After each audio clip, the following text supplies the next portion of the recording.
Hey there everybody, this is Jessica with Hotshot Blogger, and today I'm going to be talking to you about 8 things to avoid in your blog. Okay, these are important, pay attention. The first thing you want to avoid is plagiarism. This is a huge no-no in the offline world and in the online world, okay? Not only is it illegal, but if the search engines determine that you have been plagiarizing, you are going to get dinged and your page rank is going to go way down. The easy way to avoid this is to go ahead and give credit where it is due. But here's something I want to tell you. Your blog readers don't want to see copy and pasted information that they can find somewhere else online. If they're coming to your blog, then they want to see you.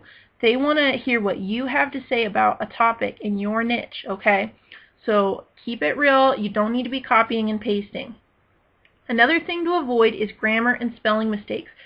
This is so big for me, okay?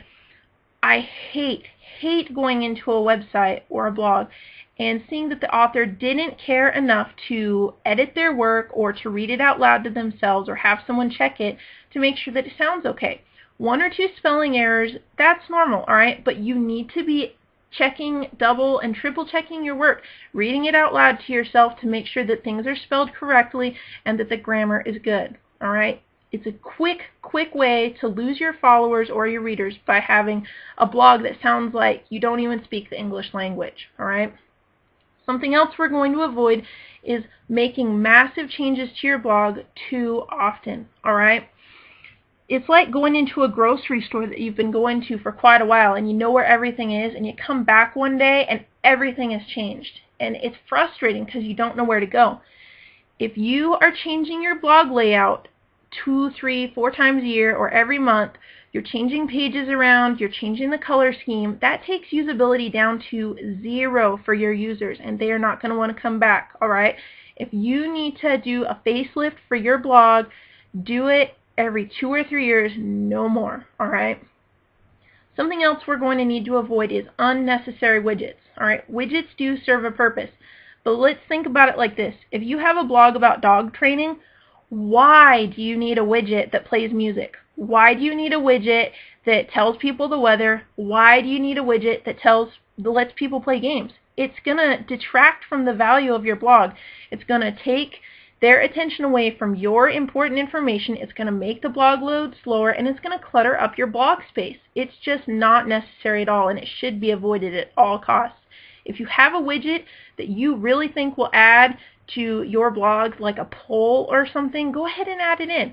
But otherwise, let's leave them out if possible. Something else you're going to need to avoid is asking visitors to visit your sponsors, especially if you're using Google AdWords, okay? It's in the contract that you sign with Google AdWords when you're putting their ads up on your space. You cannot ask people to visit the sponsors. The problem comes when you're maybe using AdWords and you're also selling ad space to individuals, because your inclination is going to be to ask people to visit your sponsors. But you can't say, hey, visit my sponsors, and then have the individual ads you've sold, and then right below that have Google AdWords. You're going to get dinged, and it's not going to turn out good. You also want to avoid having too many topics on your blog, alright? Your goal as a blogger, especially a blogger who's blogging for profit, is to be comprehensive in your niche, alright? You don't have a blog about dogs and start blogging about people, food, or about the best place to take a vacation, or, you know, the problems you're having with your spouse. You don't want to do that. You want to blog about every single topic you can think of in your niche, but don't go outside your niche. If you have a personal blog that's not for profit, then that's fine. You know, blog about whatever you want, but if it's for profit, you really have to stick to your niche. Something else we're going to cover is infrequent updates. This is a key way to kill your blog, alright? You don't want to set up a blog, get followers, post a bunch of great content, and then let it sit there and stagnate and die, alright? You want to be updating at minimum once a week, but really you need to be updating more than that, posting new information, new content 2, 3, 4 times a week or more, okay? A lot of the big successful bloggers are posting 3, 4 articles a day, alright? They're coming up with new ways to spill new information to you and new ways to give old information to you. This is very important. Don't let it stagnate. The last thing we're going to talk about today is being a troll. All right? Nobody really wants to hear you rant and rave, especially without any evidence for whatever claim that you're making, okay? It's like losing your temper in a whole room full of people that you don't even know, and these people may not understand what you're talking about. You're going to ruin your online reputation by ranting and raving and being a troll. All right? There is enough trolls on the internet. We've seen them on YouTube. We've seen them probably on your blog. And if you haven't seen them yet, you're probably going to. You know, I don't know why people like to do that. But you as a blogger don't need to be doing that. Especially in replies to other people's comments, okay? If someone leaves you a nasty, nasty message on your blog, it's okay. It's going to happen. People don't want to see you as a blogger lose your cool. Okay, you're going to lose respect that way.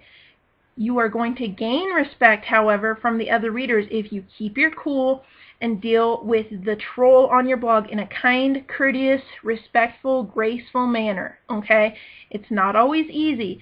Thank them for their comment. Thank them for their opinion. Whatever you have to do, you want to keep it real. All right.